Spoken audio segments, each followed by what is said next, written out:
حضرت موسیٰ علیہ السلام کلیم اللہ کے زمانے کے اندر ایک شخص بہت بڑا گنہگار تھا،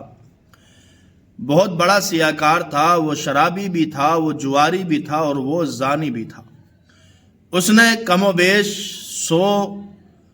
لڑکیوں کے ساتھ زنا کیا، 100 مرتبہ اس نے زنا کیا۔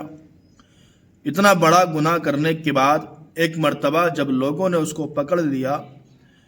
تو اس کو اتنا مارا، بے انتہا مارا، اور اس مار کی وجہ سے وہ شخص مر گیا۔ اور جب وہ مر گیا تو اس کو اٹھا کر کے لوگوں نے ایک گندی جگہ پر ڈال دیا، نہ اس کو دفنایا نہ کچھ کیا، ڈال دیا، اور ڈال کر کے لوگ چلے گئے۔ ادھر جب چلے گئے تو رب تبارک و تعالی نے حضرت موسیٰ علیہ السلام کی بارگاہ میں وحی بھیجی، اور اللہ نے ارشاد فرمایا، موسیٰ اس بندے کو لوگوں نے مارا اور اتنا مارا کہ وہ مر گیا، آپ جاؤ اور جا کر کے اس کو لے کر کے آؤ، اس کو نہلاؤ دھلاؤ، غسل دو، کفن دو، اس کی نماز جنازہ پڑھو، پڑھنے کے بعد اس کو قبر کے اندر دفن کرو باعزت طریقے کے ساتھ۔ حضرت موسیٰ علیہ السلام جاتے ہیں، 2-4 لوگوں کو لے کر کے اس کی میت کو اٹھانے کے بعد گندی جگہ سے اپنے گھر لے کے آئے، اس کو نہلایا دھلایا، کفن دیا، غسل دیا، کفن دیا، اور کفن دینے کے بعد آپ نے اعلان کیا، لوگوں کو بلایا۔ بہت سارے لوگوں کا ہجوم وہاں اکٹھا ہو گیا۔ لوگوں نے کہا، آپ اللہ کے کلیم ہیں اور آپ جانتے ہیں اس نے کیا کیا ہے، یہ جواری ہے، شرابی ہے، مگر یہ زناکار بھی ہے، اتنے بہت کثرت کے ساتھ زنا کیا ہے، اور آپ اس کی نماز جنازہ پڑھا کر کے اس کو دفن کرنا چاہتے ہیں۔ تو حضرت موسیٰ کلیم اللہ علیہ السلام ارشاد فرماتے ہیں، یہ میری مرضی نہیں ہے، یہ اس رب تبارک و تعالیٰ کی مرضی ہے جو ساری کائنات کا پالنے ہار ہے۔ اس اللہ تبارک و تعالیٰ نے مجھے حکم دیا ہے کہ میں اس کو غسل دوں، کفن دوں، اس کے بعد نماز جنازہ پڑھنے کے بعد اس کو دفن کر دیا جائے۔ اللہ اکبر۔ ایسے ہی ہوا جب آپ نے اس کی قبر کو کھدوایا اور قبر کے قریب جب اس کو دفن کرنے کے لیے لے کے گئے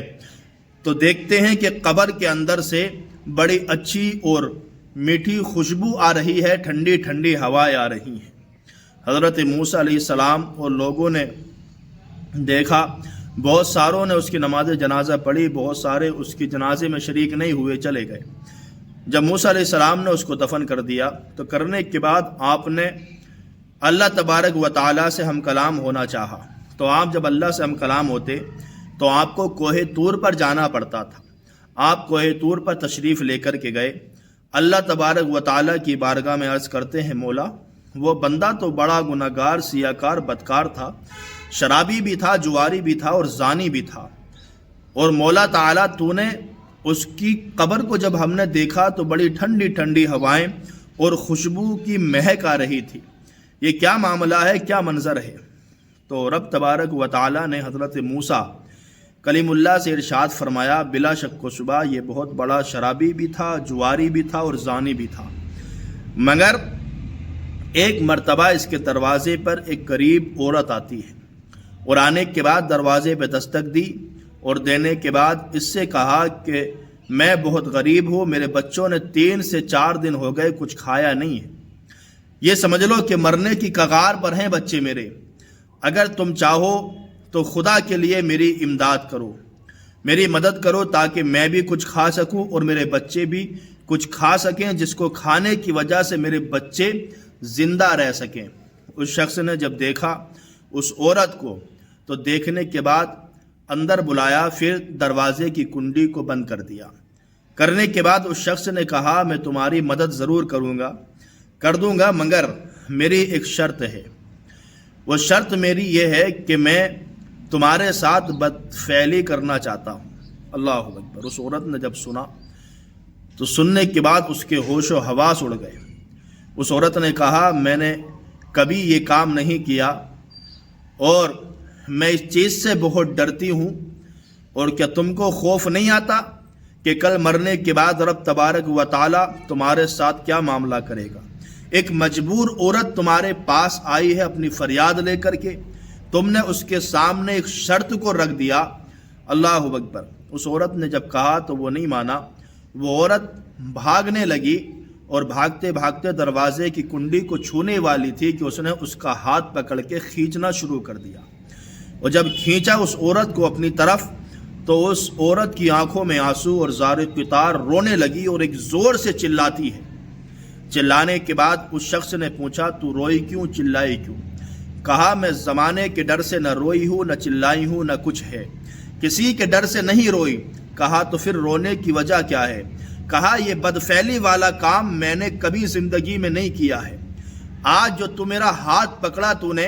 تو مجھے اللہ کا خوف یاد آ گیا اور میں اللہ کے خوف سے رونے لگی، اور میں یہ دل میں خیال تصور کر رہی تھی کل میدان محشر میں مولا تعالیٰ کو میں کیا اپنا منہ دکھاؤں گی۔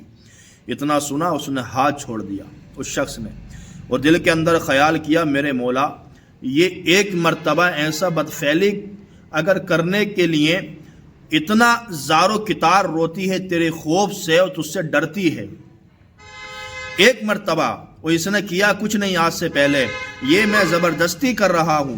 مگر مولا میرا کیا بنے گا؟ میں نے تو 100 مرتبہ زنا کیا ہے، اللہ اکبر، میں نے شراب پی ہے، میں نے جوا بھی کھیلا ہے، میرے مولا میں آج اس عورت کو گواہ بنا کر کے اللہ تبارک و تعالیٰ کی بارگاہ میں دعا کرتا ہوں مولا، اور میں معافی مانگتا ہوں کہ آج کے بعد میں کبھی بھی کسی بھی عورت کی طرف آنکھ اٹھا کر کے نہیں دیکھوں گا، میں شراب سے بھی توبہ کرتا ہوں، جواری سے بھی توبہ کرتا ہوں،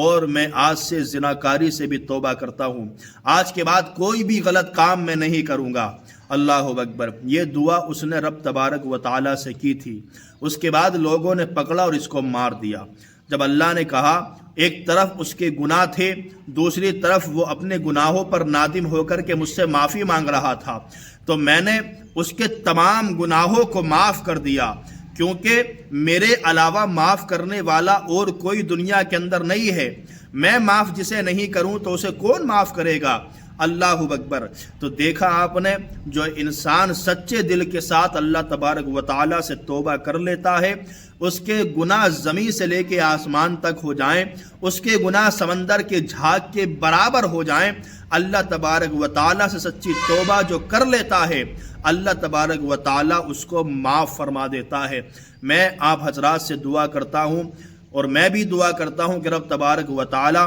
ہمارے اور آپ کے تمام مومنین کے تمام گناہ صغائر کبائر کو معاف فرمائے، اور ہم سب کو سیدھے راستے پر چلنے کی توفیق و رفیق عطا فرمائے۔